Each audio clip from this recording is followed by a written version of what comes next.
Shalom. Sekali lagi Shalom. Selamat pagi Bapak Ibu, saudara-saudari yang terkasih di dalam Tuhan kita Yesus Kristus. Puji nama Tuhan, kita boleh kembali berada di tempat ini untuk kita boleh beribadah bersama-sama. Pada pagi hari ini saya melihat wajah-wajah yang berseri-seri, Bapak maupun Ibu dengan pakaian yang sungguh indah. Saat ini kita merayakan Hari Kartini bersama-sama. Namun sebelumnya kita akan datang kepada Tuhan. Puji nama Tuhan. Kita angkat pujian, hidup ini adalah kesempatan.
Saya undang Bapak Ibu Saudara untuk bangkit berdiri.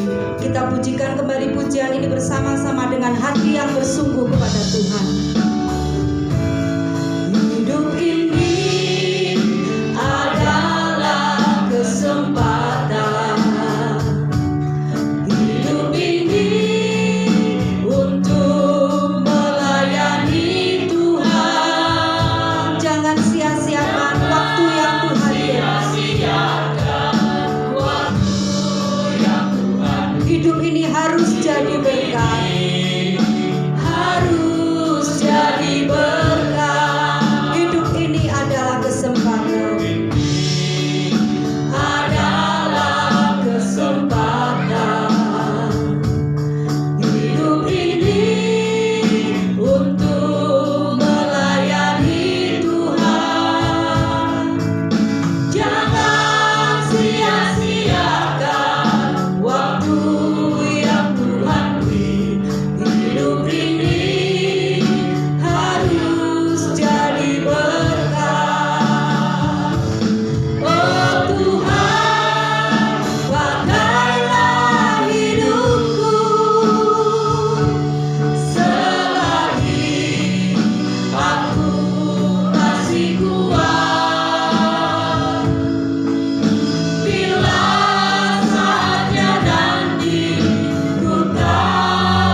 Haleluya. Oh Tuhan, pakailah hidupku selagi aku masih kuat. Bila saatnya nanti ku tak berdaya lagi, hidup ini sudah jadi berat. Oh Tuhan, pakailah hidupku, pakai hidupku Tuhan, masih kuat. Bila saatnya nanti ku tak berdaya lagi, hidup ini sudah jadi berat. Hidup ini sudah jadi berat. Hidup ini sudah jadi berat. Terima kasih Tuhan. Terima kasih Tuhan Yesus. Haleluya. Haleluya. Terima kasih Bapa. Terima kasih buat pagi hari yang indah ini. Tuhan memberikan kepada kami sukacita. Tuhan memberikan kepada kami kesehatan. Apapun keadaan kami akan tetap bersyukur kepadamu Tuhan. Terima kasih buat kasih-Mu, buat damai sejahtera-Mu, sukacita-Mu yang Engkau berikan di dalam setiap hati kami. Itu menjadi sumber kekuatan kami Bapa. Terima kasih saat pagi hari ini Tuhan, kami datang kepadamu. Tuhan, menyucikan, menguduskan hidup kami, dan izinkan kami untuk saat ini menyenangkan hati-Mu Bapa. Dan Tuhan akan memberkati kami pada pagi hari ini melalui puji-pujian kami. Kami bersuka cita di dalam puji-pujian kami, dan Tuhan akan memberkati melalui firman Tuhan. Terima kasih Tuhan, kami akan buka ibadah pada pagi hari ini hanya di dalam nama Tuhan Yesus Kristus. Haleluya. Amin. Silakan duduk Bapak Ibu Saudara. Ada sukacita? Puji nama Tuhan. Kita angkat pujian Gandol Gusti. Kita semua gandol Gusti Yesus. Terlebih Kartini surgawi akan senantiasa gandol Gusti Yesus. Amin. Gandol Gusti, gandol Gusti, gandol Gusti. Saben dino, saben dino, dino wengi gandol Gusti. Gandol Gusti, gandol Gusti, gandol Gusti. Saben dino, dino wengi gandol Gusti. Kula amung percaya ora bakal cilaka, nanging uripku mulya selamina. Atiku rasa tentrem, atiku saya seneng, saben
Jangan keburu duduk, Bapak Ibu Saudara. Kita akan sambung dengan satu pujian. Namun saya rindu pujian ini kita akan pakai gerakan. Mungkin seperti anak-anak sekolah minggu memakai gerakan ya. Saya bisa kasih contoh gerakannya sama Mas Yose. Mari musik.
Saudara. Puji nama Tuhan, sukacita dari Allah Roh Kudus memenuhi setiap hati anak-anaknya. Kita akan persiapkan hati kita untuk memberikan persembahan bagi Tuhan. Nanti Mas Yose bisa berdoa buat persembahan. Kita berdoa. Ya Bapak ya Tuhan, terima kasih Bapak, terima kasih Yesus. Kami bersyukur ya Bapak, kami anak-anak tempat ini ya Bapak bersuka cita bersama, musim memuliakan ini bersama ya Bapak. Karena kami bersatu hati di tempat ini ya Bapak untuk menikmati kasih-Mu ya Bapak. Dan lagi dalam firman ya Bapak ya Tuhan, sebentar kami akan memberikan yang terbaik kepada Engkau. Kiranya Engkau menguruskan persembahan kami. Kiranya Tuhan memberkati persembahan kami ya Bapak, menjadi jumpa yang harum dalam hadirat-Mu. Kami serahkan doa kami, persembahan kami dalam tangan kuasa-Mu. Kiranya Tuhan saja yang akan membalasnya. Di dalam nama Tuhan Yesus, haleluya. Amin.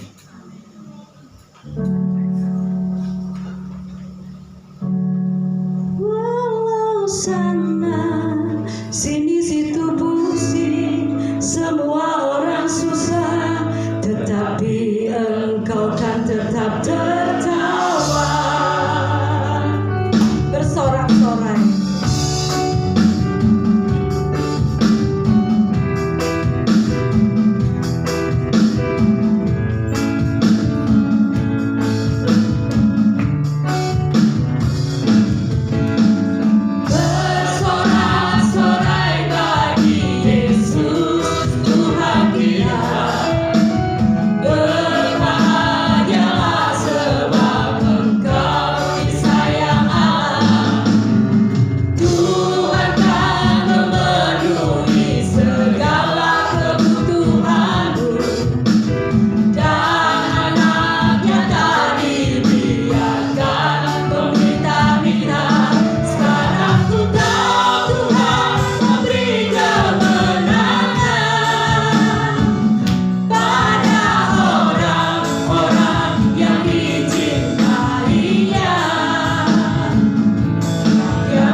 Puji nama Tuhan. Sebentar kita akan mendengarkan kebenaran firman Tuhan. Kita angkat satu pujian, seperti wanita mengurapimu.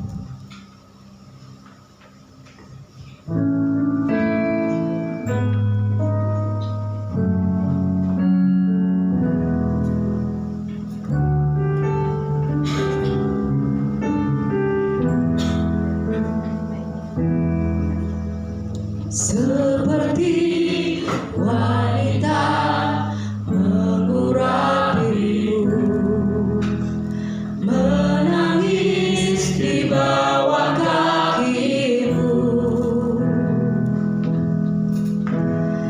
Demikian hidupku mau mengasihimu, Yesus, Engkau baik bagiku.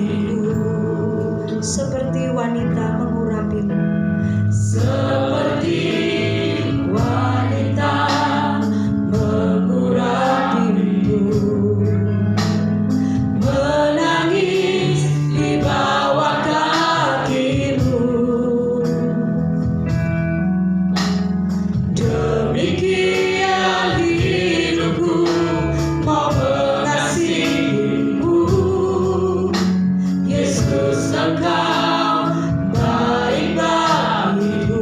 Sampai akhirku menutup mata, ku menutup mata, ku tetap setia menanti janjimu, sampai ku dapatkan mahkota kehidupanku. Ku tetap setia, ku melayanimu. Seperti pujian ini mengatakan bahwa seperti seorang wanita di dalam firman Tuhan, wanita ini adalah bukan wanita yang dikategorikan wanita yang baik, tapi dia bersujud di hadapan Tuhan, dan Tuhan tidak memandang siapa dia, tapi Tuhan melihat kedalaman hati dari wanita ini. Kiranya kita wanita-wanita sorgawi, wanita-wanita Tuhan Yesus di tempat ini, mari kita memberikan seluruh hidup dan hati kita hanya bagi Tuhan.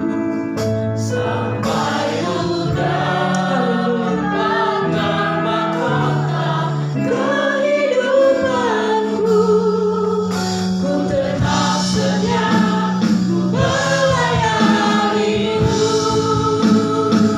sampai akhir ku menutup mata, ku tetap setia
adalah kerinduan kami ya Tuhan.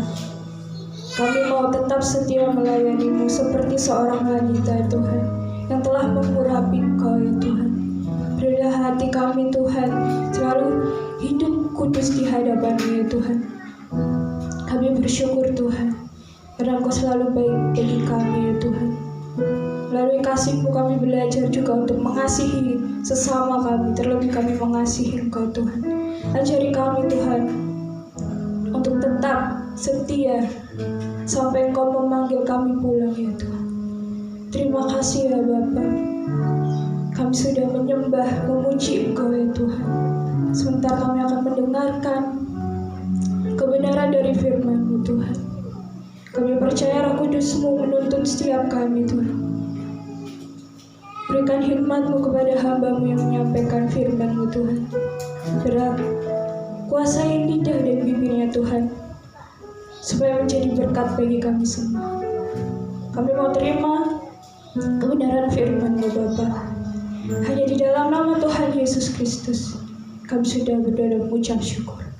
Haleluya. Amin. Terima kasih. Shalom. Saya melihat bahwa Bapak Ibu di sini sebagai Kartini dan Kartono ya, dengan baju yang unik-unik, ada Jawa, pakai kebaya, belangkon, puji Tuhan. Hari ini adalah hari apa Bu? Hari Minggu. Benar, hari Minggu, dan tepatnya hari ini tanggal 21 April kita merayakan Hari Kartini, puji Tuhan. Kenapa tanggal 21 selalu diperingati sebagai Hari Kartini? Mungkin kita dari kecil, dari SD sampai gede gitu, di sekolah diajarkan seorang pahlawan, yaitu Ibu Kartini atau Raden Ayu atau Raden Ajeng Kartini. Kenapa selalu diperingati tanggal 21? Karena 21 adalah hari lahirnya Ibu Kartini. Jadi kita tahu bahwa pada zaman dahulu yang mendominasi adalah seorang laki-laki. Perempuan tidak dianggap, perempuan tidak bisa mengemukakan pendapatnya, suaranya, dan harus menguburkan setiap cita-cita. Seorang perempuan tidak bisa melanjutkan pendidikan yang tinggi. Tetapi karena perjuangan sang pahlawan nasional Ibu Kartini, saya bersyukur sebagai perempuan, saya bisa melanjutkan pendidikan saya. Mungkin Bapak Ibu juga bisa bekerja, Bapak Ibu bisa memimpin, bisa WL, bisa apapun itu. Kita bersyukur karena perjuangan dari seorang pahlawan kita, yaitu Ibu Kartini.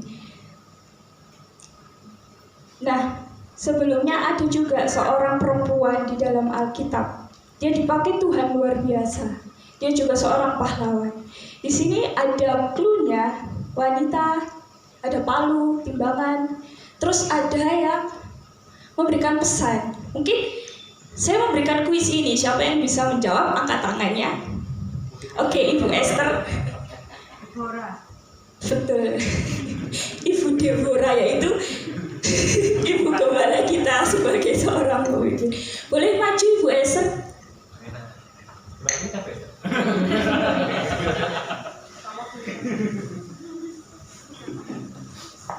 Selamat Hari Kartini. Oke. Saya akan memberikan judul khotbah hari ini, yaitu Tuhan memakaimu. Di dalam Hakim-Hakim 4 ayat 1-24. Sebelumnya saya mau bercerita tentang sejarah. Pada waktu itu kita harus mengingat bahwa Yosua masuk ke tanah perjanjian dan ia berseru kepada bangsa Israel harus menaati perintah Tuhan, hukum Taurat. Nah, supaya mereka terhindar dari dosa. Ketika Yosua mati, bangsa Israel akhirnya mengalami kemerosotan kepercayaan mereka, rohani, moral mereka. Karena apa? Waktu itu Yosua waktu masih belum meninggal, belum mati, menghalau di tanah Kanaan, orang-orang Kanaan.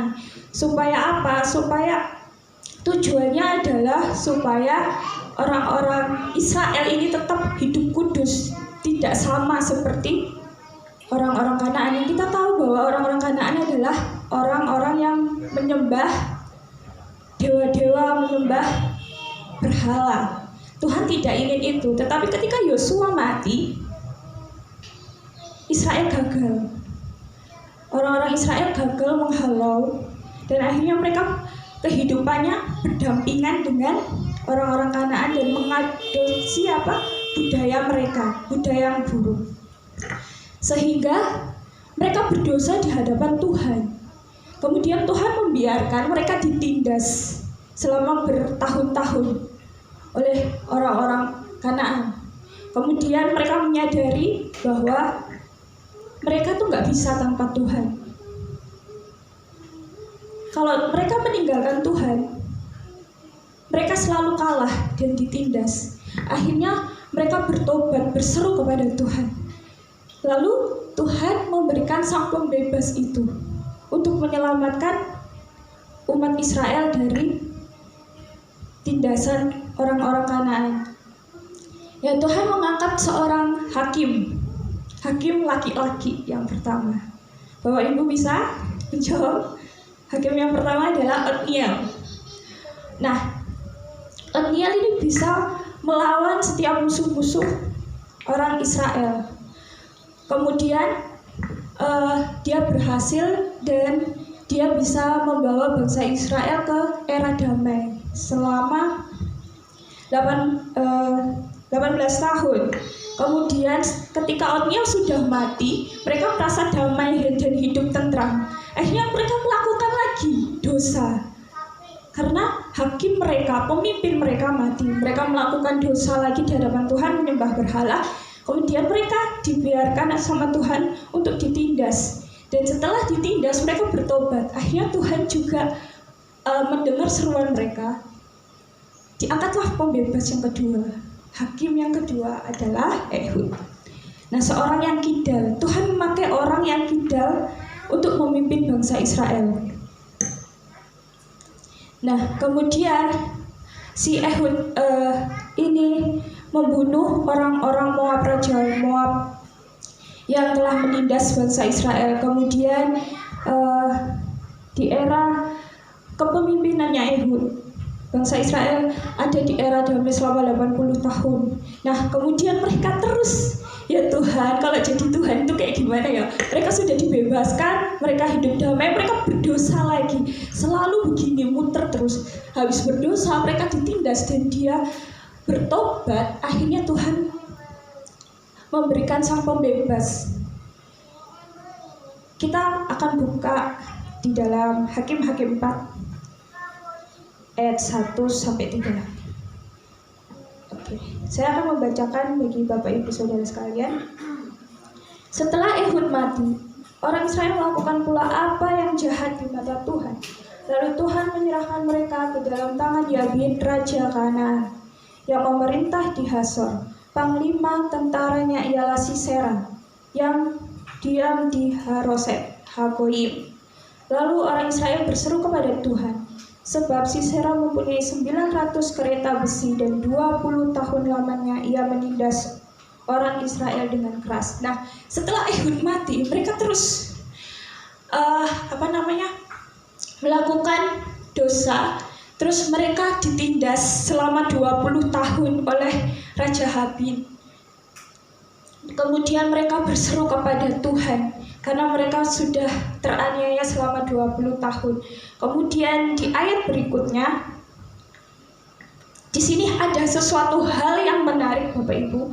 Pada waktu itu Deborah, seorang nabiah, istri Lapidot, memerintah sebagai hakim atas orang Israel. Ia biasa duduk di bawah pohon korma, Deborah antara Ramah dan Betel di pegunungan Efraim. Dan orang Israel menghadapi dia untuk berhakim kepadanya. Ada sesuatu hal yang spesial yang Tuhan kasih. Awalnya bangsa Israel dipimpin oleh seorang laki-laki. Tetapi di Hakim-Hakim 4 ini tercatat bahwa Tuhan memakai seorang perempuan. Yang kita tahu di zaman dulu Israel kuno itu zaman patriarki. Bapak Ibu tahu patriarki, di mana didominasi seperti Ibu Kartini tadi, didominasi oleh laki-laki. Jadi perempuan itu tidak ada hak suaranya itu enggak didengar gitu. Dan di dalam Alkitab juga kita ingat anaknya Yakub sebenarnya ada 13, tetapi hanya 12 yang disebutkan karena Dina tidak dianggap ya, kayak mereka tuh lebih ke laki-laki gitu, seorang perempuan ya sudah gitu. Tetapi di sini Tuhan memberikan seorang pemimpin, yaitu Ibu Deborah. Kita juga bersyukur ya, kita dipimpin juga oleh gembala kita, namanya juga sama, Deborah gitu ya. Hal yang unik adalah Deborah tadi adalah seorang istri, berarti dia ibu rumah tangga. Tetapi Tuhan memakai ibu rumah tangga untuk melayani Tuhan sebagai nabiah. Nabiah itu nabi ya Bapak Ibu, untuk memberitakan sebagai penghubung antara Allah dengan umatnya. Dia bernubuat, dia menyampaikan pesan kepada umatnya. Dan tidak hanya sebagai seorang istri, bukan hanya sebagai nabiah, tetapi dia sebagai hakim. Nah, hakim pada zaman dulu itu bukan seperti zaman sekarang, yang kita masuk ruangan, kita diadili, kita dihakimi, terus ada pengacara, tidak. Tetapi pada zaman dulu, hakim adalah seorang pemimpin umat, pembebas bangsa. Dia memimpin bangsanya. Dia juga pemimpin di dalam bidang politik, militer. Bayangkan seorang wanita memimpin militer. Itu sesuatu hal yang mustahil bagi seorang perempuan.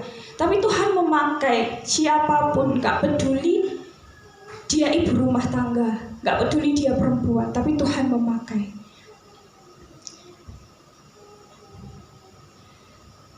Tak pernah terbayangkan juga Bapak Ibu. Nah, di sini ada gambar-gambar saya waktu masih kecil dan kakak saya. Kenapa tidak ada adik-adik saya? Saya punya 2 adik ya. Adik yang pertama Andre. Nah, Andre itu dari kecil dia punya cita-cita. Dari kecil dia selalu cita-citanya ingin seperti bapak saya, tentara, menjadi pasukan. Dia ingin seperti bapak saya gitu. Dari kecil dia sudah mempersiapkan yang terbaik. Akhirnya kita tahu setelah lulus SMA dia daftar, dan Tuhan juga percayakan cita-citanya berhasil. Akhirnya Tuhan percayakan Andre menjadi pasukan di tentaranya. Dia menjadi pemimpin juga dalam pekerjaannya. Kalau adik saya yang kedua Yesi, kita nggak tahu kan, Yesi juga nggak tahu, orang tua saya juga nggak tahu, kita semua nggak tahu dia akan jadi apa, karena dia masih SMP. Sedangkan kakak saya dulu cita-citanya waktu masih kecil dia ingin menjadi pilot. Tetapi ketika itu ada pesawat jatuh, tragedi pesawat jatuh, dia ketakutan, nggak mau jadi pilot, takut kalau pesawatnya jatuh. Ya itu cita-cita masa kecil gitu ya. Nah, terus kakak saya ini akhirnya pas sudah gede, dia ingin jadi seorang guru olahraga gitu. Tapi Tuhan nggak mau, Tuhan tahu dia lebih dari itu gitu. Saya bukan menyombongkan saya sendiri atau kakak saya atau apa, enggak. Tetapi saya ingin kita belajar juga gitu. Nah, waktu dia lulus SMA, dia daftar di salah satu universitas dan dia gagal. Kemudian dia mau cari universitas lain, adik saya lahir gitu. Mungkin kakak saya mungkin anak pertama, dia lebih pikirannya lebih dewasa dan jadi akhirnya dia nggak mau membuat orang tua saya beban gitu untuk membiayai dia gitu, karena ada si kecil Yesi waktu itu. Tapi ketika itu tak pernah terbayangkan bagi adik-adiknya atau orang tua kalau kakak saya memutuskan daftar juga ke tentara, tetapi gagal. Mungkin pada masa itu kakak saya galau atau nggak tahu mau arah kemana. Tetapi Tuhan bisa memakai dia lebih. Tuhan tahu kapasitas dia. Akhirnya dia daftar lagi di cabang yang lebih tinggi. Tuhan izinkan dia masuk di situ. Bukan karena orang tua kami tentara terus dia bisa masuk, tidak. Kami yang tahu gitu. Mungkin orang-orang di luar sana, oh mesti aja bapaknya tentara, anaknya bisa masuk. Tidak semudah itu gitu ya. Perlu perjuangan juga dalamnya. Dan Tuhan tahu kapasitas kakak saya lebih besar daripada seorang. Bukan saya menjelekkan guru olahraga, tidak. Tapi Tuhan tahu kemampuan kakak saya. Dan tidak pernah terbayangkan juga ini anak yang bulat ini menjadi seperti ini. Saya dulu cita-cita dari kecil sama juga jadi tentara. Karena apa? Saya anak satu-satunya perempuan. Sebelum adik saya yang bungsu lahir, saya satu-satunya perempuan dan ibu saya tidak suka anak perempuan. Ibu saya mendandani saya sebagai kayak laki-laki, jadi tomboy gitu. Jadi kadang saya punya dress itu aja dikasih oleh tante saya gitu. Saya bisa jadi princess gitu. Tapi ibu saya nggak pernah membelikan saya baju yang seperti perempuan. Terus saya juga nonton filmnya juga laki-laki ya, karena saudara saya laki-laki. Jadi saya nggak lihat Barbie atau apa, tapi saya lihat hal-hal yang seperti itu. Jadi saya dari kecil pingin seperti bapak, kuat, jadi tentara. Terus kecil saya kan selalu diajak ke kantornya. Nah di kantor saya melihat seorang tentara perempuan ini kuat-kuat, gagah-gagah, keren gitu. Jadi saya dari kecil sampai SMA itu pengen jadi tentara. Tetapi saya tahu kemampuan saya tahu fisik saya nggak sekuat itu. Dan orang tua juga tidak mendukung. Karena bapak saya tahu persis gimana seorang tentara wanita itu berjuang. Bapak saya mungkin memanjakan saya ya, tapi saya tidak diizinkan dan Tuhan memang juga tidak menempatkan saya di sana. Tidak pernah terbayangkan juga. Akhirnya saya gak mau kuliah waktu itu, saya mau kerja. Tapi saya menuruti ibu saya, kalau perempuan itu harus kuliah. Walaupun nanti kamu menikah, mau melanjutkan kerja atau enggak, yang penting kamu kuliah. Karena ibu saya dulu pingin kuliah, tapi tidak bisa. Sehingga kepingin anaknya perempuan untuk kuliah. Dan saya bekerja dan tidak pernah terbayangkan Bapak Ibu, saya dipakai Tuhan masuk ke hati. Saya jujur saja, saya gak mau jadi pendeta sebetulnya. Karena melayani Tuhan bukan hanya jadi pendeta. Semua orang bisa melayani Tuhan. Itu prinsip saya dulu. Saya bisa melayani di sekolah minggu, saya bisa melayani di Komuda, tidak harus jadi pendeta. Tapi ibu saya, bapak saya, kakak saya, adik saya, bahkan saya sendiri tidak terbayangkan akan bisa dipakai Tuhan. Tuhan tahu kapasitas saya. Saya jujur saja, saya bukan pribadi yang public figure-nya bagus. Saya aja kalau cerita di rumah mungkin tidak bisa menjelaskan. Saya selalu cerita ya, pokoknya gini gitu. Ibu saya, opo iku gini gitu. Saya tidak bisa menjelaskan. Tetapi Tuhan tahu kemampuan dan kapasitas saya. Mungkin Tuhan juga ingin menunjukkan, ini loh Linda, kamu tuh loh tak kasih kesempatan. Kamu tak kasih untuk menyampaikan kebenaran firman-Ku. Dan itu tidak pernah terbayangkan bagi saya untuk bisa berkhotbah di hadapan Ibu Gembala dan Bapak Ibu. Apalagi saya berkhotbah di depan ibu saya sendiri gitu ya. Seorang anak mengkhotbahi orang tuanya sendiri itu sesuatu hal yang tidak pernah terbayangkan bagi saya. Tetapi Tuhan mau saya untuk menjadi pemimpin, yaitu pemimpin umat Allah. Saya kalau bukan karena Tuhan ya saya bukan siapa-siapa.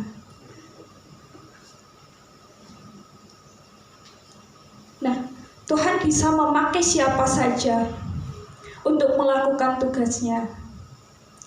Yang kedua, jangan merendahkan dirimu sendiri dan merendahkan orang lain yang Tuhan sudah pilih. Jadi Bapak Ibu, Tuhan bisa memakai mungkin Gabriel yang masih kecil, kita juga tidak boleh memandang dia remeh walaupun dia masih kecil. Tuhan bisa saja memakai dia menjadi alatnya bagi orang tuanya, bagi nenek kakeknya. Itu terserah Tuhan. Kita nggak boleh merendahkan orang yang Tuhan sudah pilih dan Tuhan pakai. Kita juga tidak boleh, misalkan kita dipimpin oleh gembala kita, Ibu Deborah, sebagai seorang perempuan. Dia tahu keterbatasan, kita tahu sebagai wanita memiliki keterbatasan. Tetapi kita tidak boleh merendahkan atau meremehkan pemimpin kita, walaupun pemimpin kita adalah perempuan. Tuhan memakai beliau untuk memimpin kita GSJA Tumpang. Dan juga sebagai seorang laki-laki, kita juga tidak boleh memandang istri kita sepele. Kalau Tuhan memakai istrimu sebagai seorang pemimpin, hormatilah. Tetapi sebagai seorang perempuan yang Tuhan sudah pakai, juga jangan menjadi sombong, terus merendahkan laki-laki, tidak. Jika Tuhan juga memakai kita, kita juga tidak boleh merendahkan diri kita sendiri. Seperti saya, waktu itu saya merendahkan diri saya. Aku loh Tuhan, bukan siapa-siapa. Suaraku nggak bagus Tuhan. Aku nggak bisa main musik. Apa yang bisa aku lakukan Tuhan? Mungkin aku cuma bisa jadi guru sekolah minggu. Itu aja. Apa yang bisa aku lakukan kalau Engkau memanggil aku sebagai seorang pemimpin? Aku nggak bisa ngomong di depan loh Tuhan. Saya merendahkan diri saya sendiri. Saya nggak percaya bahwa Tuhan sudah memberikan kemampuan yang begitu luar biasa dalam diri saya. Saya menyepelekan apa yang Tuhan sudah kasih. Dan saya menghimbau untuk Bapak Ibu atau adik-adikku sekalian di sini untuk jangan merendahkan dirimu sendiri. Kamu tuh loh ada kemampuan. Tuhan sudah taruh itu kemampuanmu dan Tuhan juga akan memakaimu. Kemudian poin yang pertama, kan tadi saya bilang tidak boleh sombong, yaitu kita harus memiliki kerendahan hati. Saya akan bacakan di ayat 6-7. Ia menyuruh memanggil Barak bin Abinoam dari Kedes di daerah Naftali. Lalu berkata kepadanya, bukankah Tuhan Allah Israel memerintahkan demikian? Majulah, bergeraklah menuju Gunung Tabor dengan membawa 10.000 orang Bani Naftali dan Bani Zebulun bersama-sama dengan engkau. Dan aku akan menggerakkan Sisera panglimaku tentara Yabin dengan kereta-keretanya dan pasukan-pasukannya menuju engkau ke sungai Kison, dan aku akan menyerahkan dia ke dalam tanganmu. Bapak Ibu, kita tahu bahwa Deborah telah memerintah, telah memimpin. Nah, di sini dia memiliki kerendahan hati, dia tidak sombong. Dia tahu kemampuannya sebagai seorang perempuan. Tidak mungkin dia maju sendiri. Tetapi dengan kerelaan hati dan kerendahan hati, dan dia mengikuti kata hati Tuhan. Dia kan seorang nabi, dan dia tahu apa yang Tuhan katakan. Tuhan bicara kepadanya dan dia sampaikan kepada Barak. Bukankah Tuhan Allah Israel memerintahkan demikian? Majulah, bergeraklah. Di sini dia sebagai seorang nabi dan dia memiliki kerendahan hati bahwa Tuhan menyuruhmu loh Barak, majulah, ayo maju. Di sini kita melihat bahwa dia nggak semena-mena oleh dirinya. Oh, aku hakim kok, aku pemimpin, ngapain aku nyuruh Barak? Dia tidak seperti itu. Dia memiliki kerendahan hati sehingga dia memanggil seorang pemimpin untuk berperang.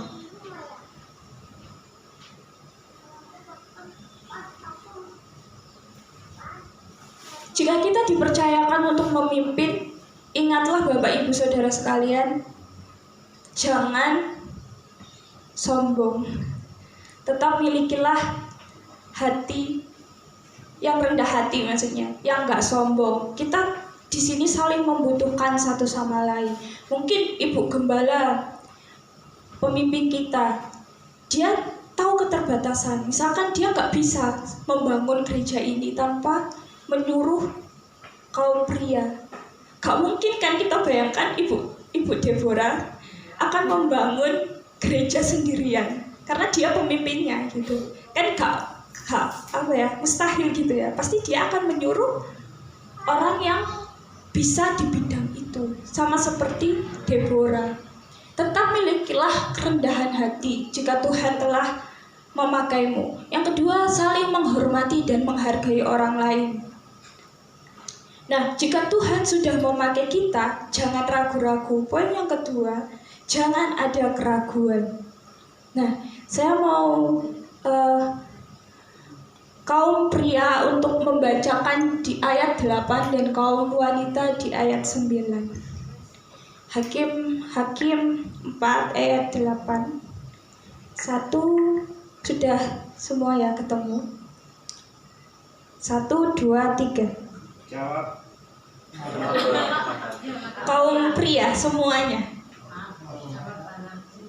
Jawab Barak kepada Deborah, jika engkau maju, aku pun maju. Tetapi jika engkau tidak turut maju, aku pun tidak maju. Kata Deborah. Kaum wanita yuk, 1, 2, 3. Kata Deborah, baik, aku turut. Hanya engkau tidak akan mendapat kehormatan dalam perjalanan yang engkau lakukan ini. Sebab Tuhan akan menyerahkan Sisera ke dalam tangan seorang perempuan.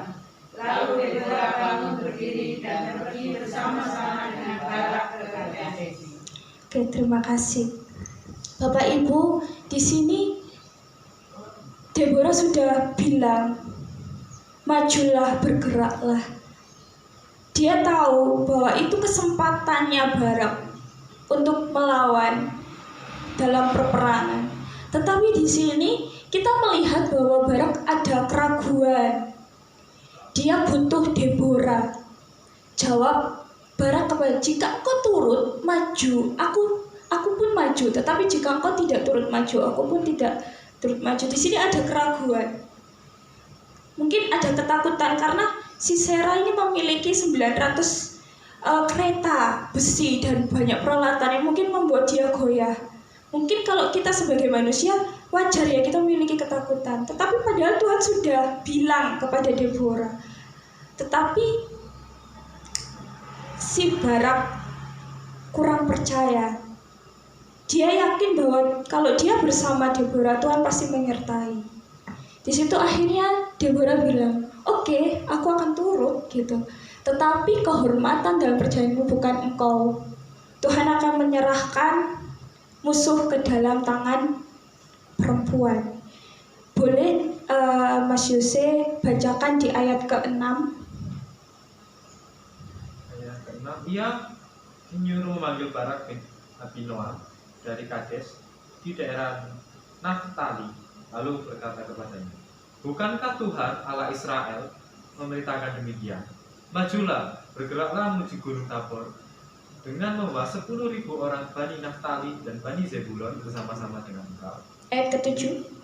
Dan aku akan menggerakkan Sisera, panglima tentara Yakin, dengan kereta-keretanya dan pasukan-pasukannya menuju engkau ke sungai Kishon, dan aku akan menyerahkan dia ke dalam tanganmu. Nah, Bapak Ibu, di dalam ayat 6 dan ke-7 sebenarnya itu kemenangan awal dimaksudkan kepada laki-laki, yaitu Barak seharusnya.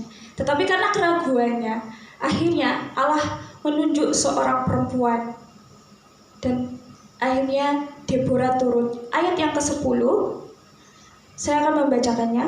Barak mengerahkan suku Zebulon dan suku Naftali ke Kadesh. Maka 10.000 orang maju mengikuti dia.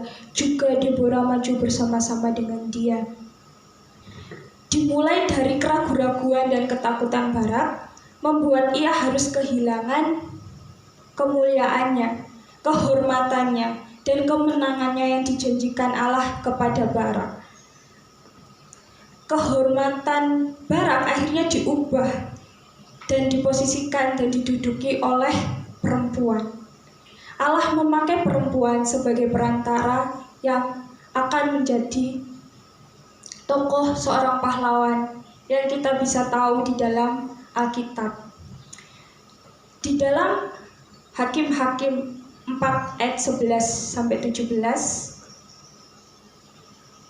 Next, Mbak Kanista.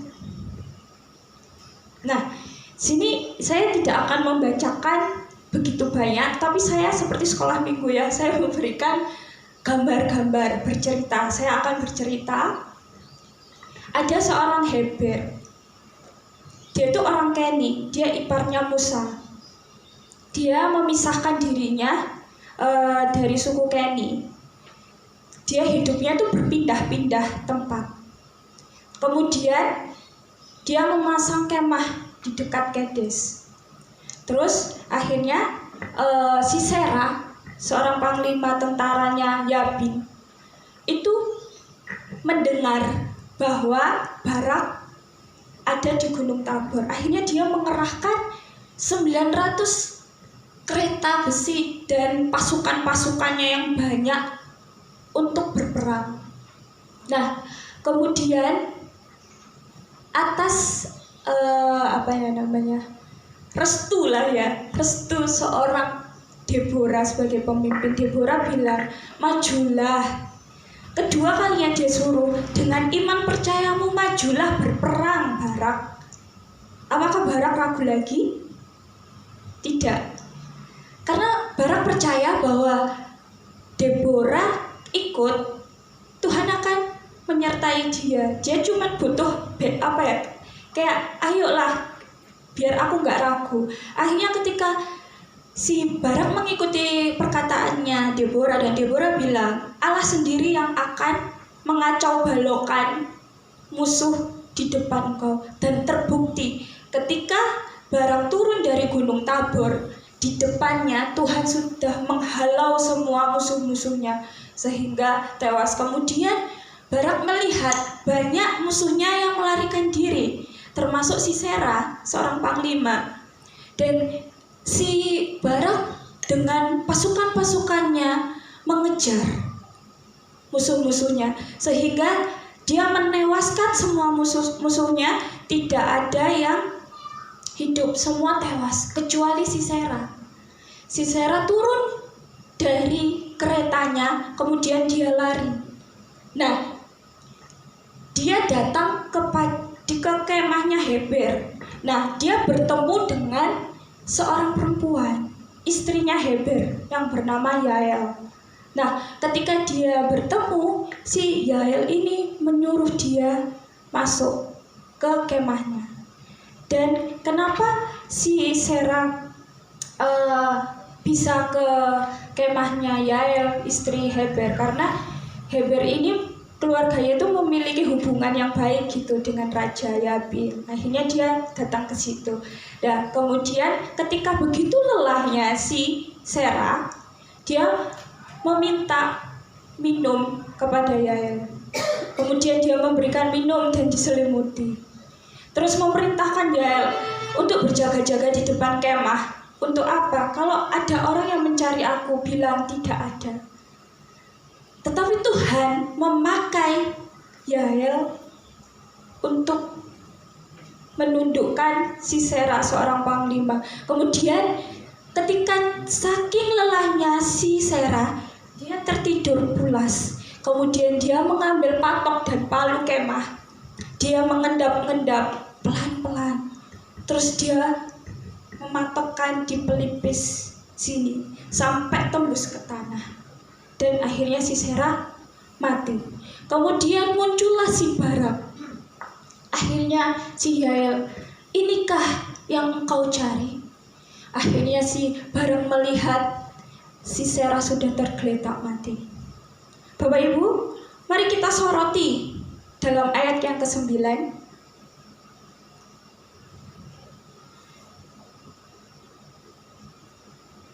Nah, nubuat dari Deborah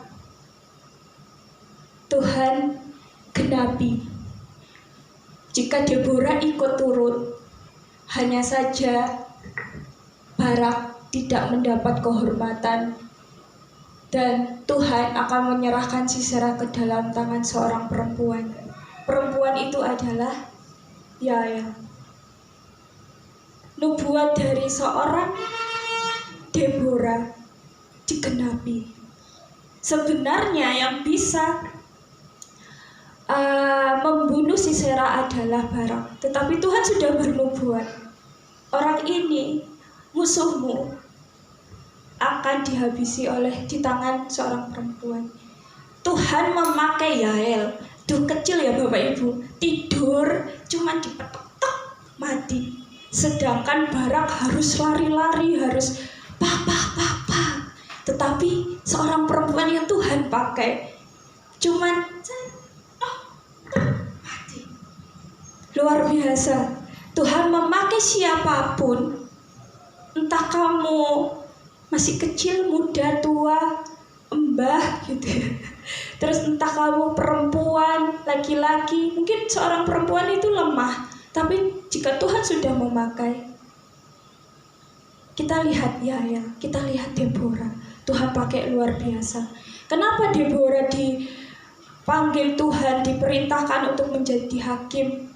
Bukan karena Deborah ingin, karena aku punya jiwa kepemimpinan, jadi aku ingin terpilih. Ini loh pilihan aku. Deborah tidak seperti itu. Tetapi Tuhan melihat di dalam hatinya Deborah ada karisma. Mbak Risma ya, ada karisma yang muncul, ada keberanian, ada kepercayaan diri, dan dia sangat dekat dengan Allah sehingga dia memiliki kebijaksanaan dan orang Israel mau berhakim dengan dia. Berarti Deborah ini sangat-sangat bijaksana dan dia tegas. Tuhan juga memakai Yael yang bukan siapa-siapa, tapi Tuhan memakai Yael untuk membunuh Sisera, sang panglima yang ditakuti oleh Barak. Dan akhirnya Tuhan menundukkan Raja Yabin dan mati. Dan di era ini, di eranya Deborah, Tuhan memberikan hidup damai. Saya mau minta 3 orang untuk membantu saya di depan. Monggo yang mau bersedia, atau saya tunjuk 3 orang. Saya tunjuk aja ya. Yang mungkin saya melihat kostumnya unik gitu ya. Menurut saya semuanya bagus. Mungkin saya minta Om Yoyo untuk maju ke depan. Kemudian kaum pria, terus ada Pak. Inilah ya, Pak sama namanya lupa. Pak Gianto juga unik nih, tapi udah Om Yoyo ya. Saya kaum wanitanya mungkin Bude. Dan saya minta anak kaum muda. Sebentar saya lihat bajunya.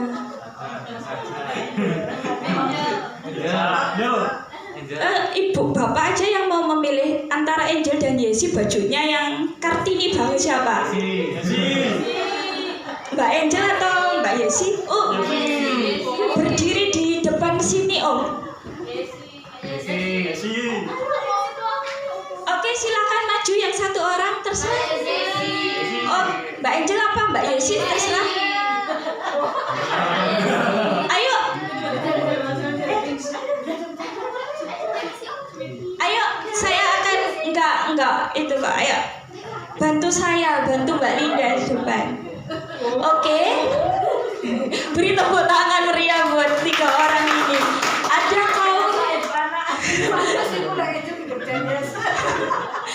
kaum pria, ada kaum wanita, dan ada teen. Saya mau memberikan balon. Boleh ditarik-tarik dulu. Ini bukan lomba cepet-cepetan. Terserah Om Yoyo, Bude sama Yesi mau seberapa atau mau gede, terserah, saya tidak membatasi. Tapi saya percaya ketiga orang ini bisa meniup balon itu sampai besar atau bahkan sampai meletus. Tapi saya tidak, itu terserah terserah 3 orang yang di depan, terserah mau seberapa, saya tidak membatasi. Tapi saya percaya ketiga orang ini bisa. Enggak cepet-cepetan kok.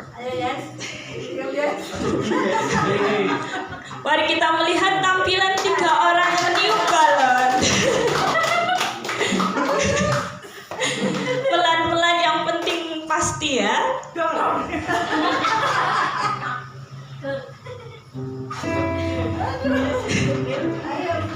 Ayo, terserah mau seberapa yang bisa.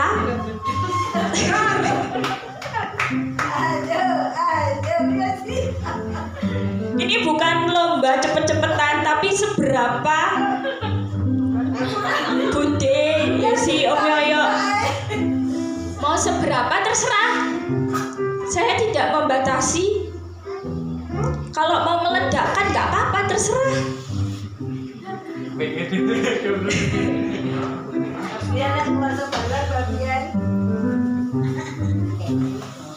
Gak apa-apa, gak usah ditanya. Ini.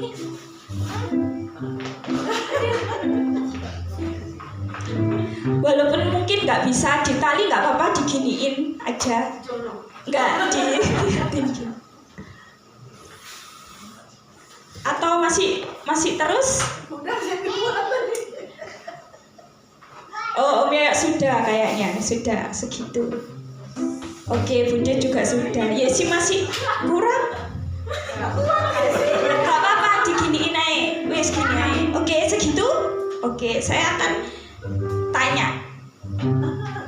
Om Yoyo sehat? Kenapa Om Yoyo meniup balon segini?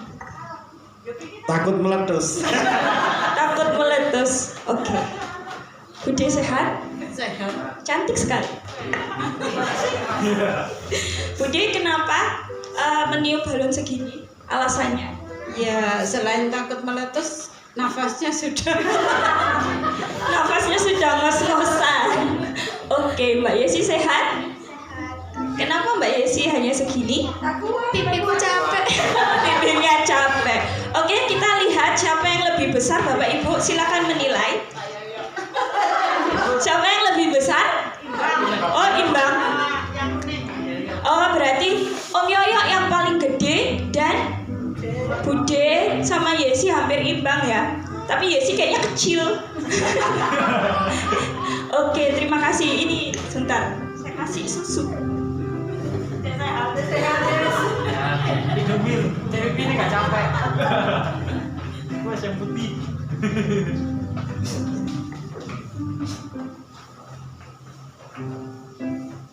Silakan ambil, terserah. Silakan mau pilih yang mana. Terima kasih sudah membantu saya. Beri tepuk tangan buat 3 orang. Oke, biar sehat minum susu. Bapak Ibu, kita melihat, oh si Gabriel banyak balon. Apa yang terpikirkan oleh Bapak Ibu ketika 3 orang di depan meniup balon? Ada yang ngerti maksudnya? Dari alasan-alasan ketiganya. Sebenarnya saya percaya ketiga orang yang tadi di depan, Om Yoyo, Bude, sama Yesi itu bisa meniup balon segede atau sampai meledak pun. Dan saya cuma pengen, gak apa-apa meledak, kan saya sudah memberitakan itu. Tetapi kenapa Om Yoyo takut meletus? Mungkin karena takut jemaat ada yang takut suaranya dar gitu ya. Tapi padahal saya sudah memerintahkan, terserah mau kecil, mau besar, mau meletus sekalian. Saya percaya bisa meletuskan. Dan Bude juga tahu kemampuannya. Aku cukup segini karena ngos-ngosan gitu. Oke, kita percaya bahwa Bude memang usia, maaf ya Bude, nah, tapi dia tidak bisa meniup balon. Dan Yesi katanya bibirnya capek. Padahal kalau masih muda, kalau capek ya terus saja sampai meledak pun nggak apa-apa. Sama seperti Tuhan.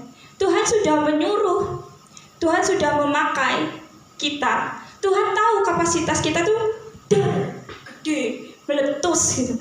Tapi kita ada keraguan, ada ketakutan kayak Om Yoyo itu, takut meletus. Terus kita punya keterbatasan, kayak saya ya, kayak ilustrasi Bude tadi, ngos-ngosan gitu. Terus kayak Yesi, capek. Kita seringkali seperti itu, Bapak Ibu. Tuhan sudah memakai kita luar biasa. Kamu tuh bisa, misalkan segini. Tetapi kita meragukan diri kita sendiri. Kita juga seringkali mengeluh. Padahal Tuhan bisa memakai kita gede sampai meletus. Dar. Oh, gak ada yang kaget. Semua konsentrasi. Nah, Bapak Ibu, jangan ada keraguan-raguan jika Tuhan sudah mempercayaimu dalam melakukan setiap tugas. Saya akan menutup dengan sebuah kata-kata dari saya sendiri. Tuhan bisa memakai siapa saja, asalkan Anda mau untuk dipakai Tuhan dalam hidup Anda. Jangan meremehkan diri Anda sendiri ataupun meremehkan orang lain.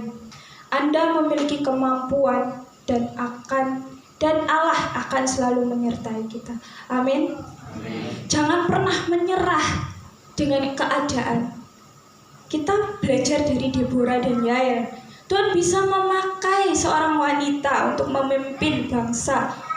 Dan bahkan di Alkitab pun dituliskan nama Deborah sebagai seorang pahlawan. Nama Yael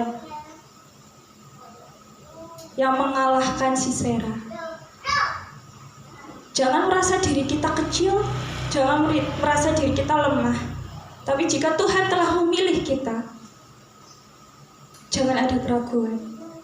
Jangan meremehkan diri sendiri atau bahkan meremehkan orang lain yang mungkin kita pandang, anak itu masih muda dari aku. Terus kita remehkan, tidak. Kalau Tuhan bisa memakai mungkin yang di bawah saya, Yose, Risma, Andres. Kalau Tuhan memakai mereka, saya tidak boleh meremehkan mereka. Ataupun Tuhan bisa memakai Gabriel yang kecil, saya juga tidak boleh meremehkan dia. Tuhan tahu kapasitas kita, Tuhan tahu kemampuan kita. Dimanapun kita berada, kita adalah seorang pemimpin. Amin. Saya undang untuk pemain musik dan singer maju ke depan. Jangan pernah menyerah. Kita akan angkat pujian. Kita akan menyerah pada apapun juga. Kita naikkan refnya aja. Kita mau bangkit berdiri. Kita akan menyerah pada apapun juga. Goodbye.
bersyukur kepada Tuhan.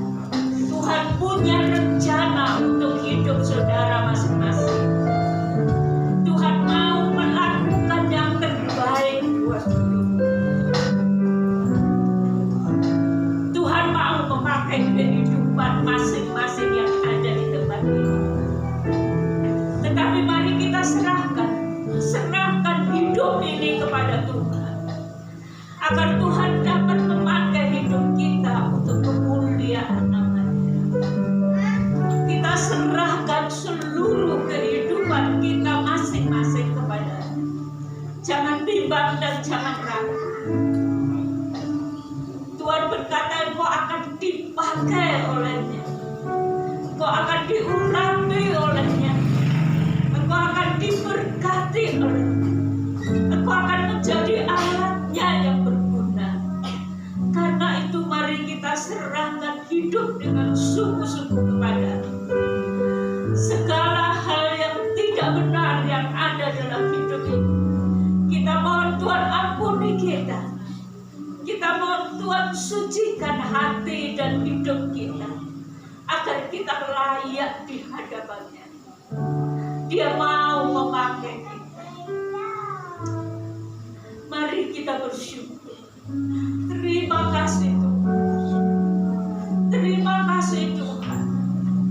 Karena Engkau mengasihi setiap pribadi yang ada di tempat ini.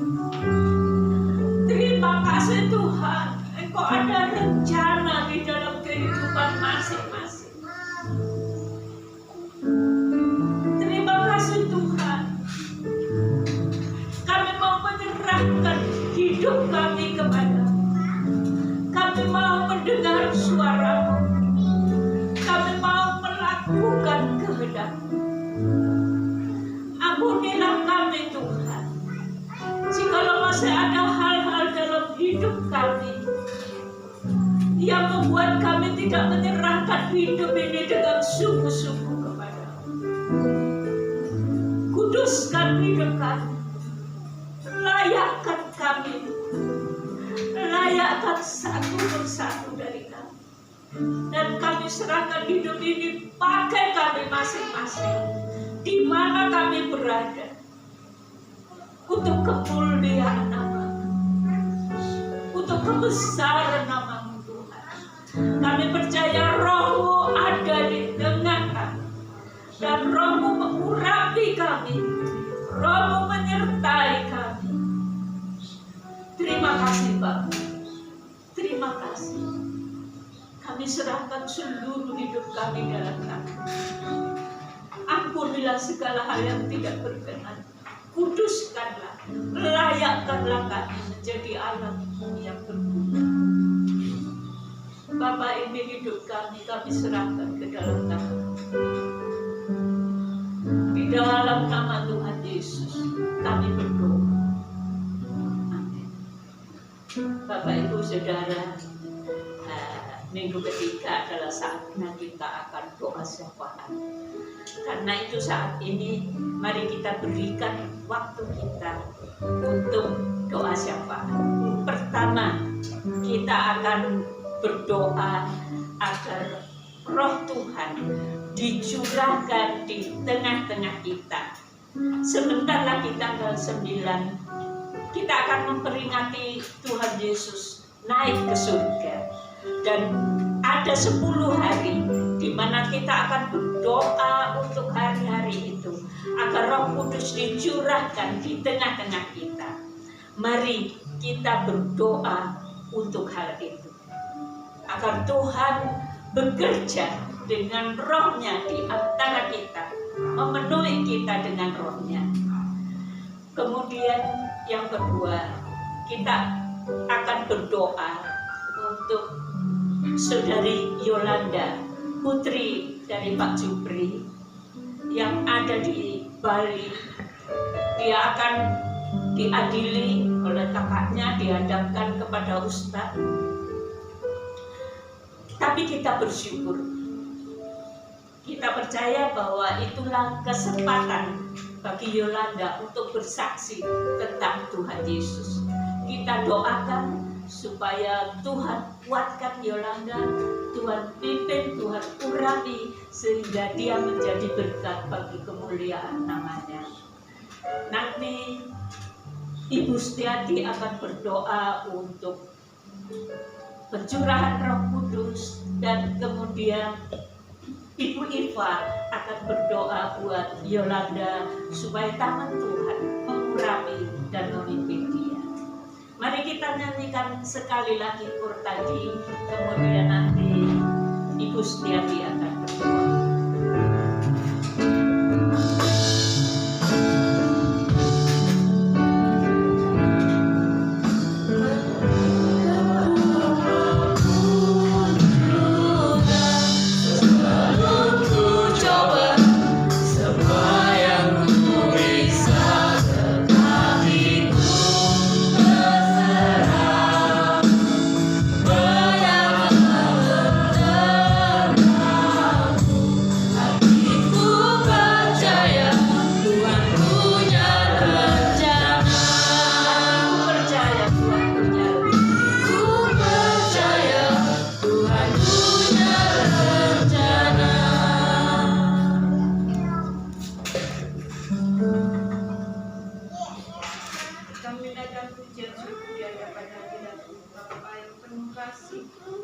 Terima kasih pagi hari ini, sungguh luar biasa kasih setia Tuhan dalam kehidupan kami pribadi kepada Allah Roh Kudus. Kami merindukan suatu pergerakan besar boleh terjadi di tempat ini ya Bapak.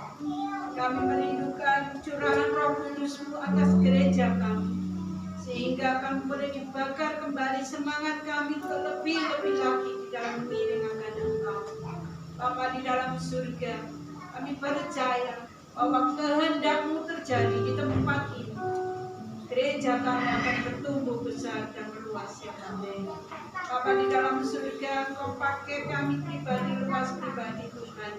Dan biarkanlah hati kami percaya bahwa Engkau akan bekerja dengan luar biasa. Terima kasih Bapa di dalam surga. Kerinduan kami Tuhan, curahkanlah Roh-Mu atas kami.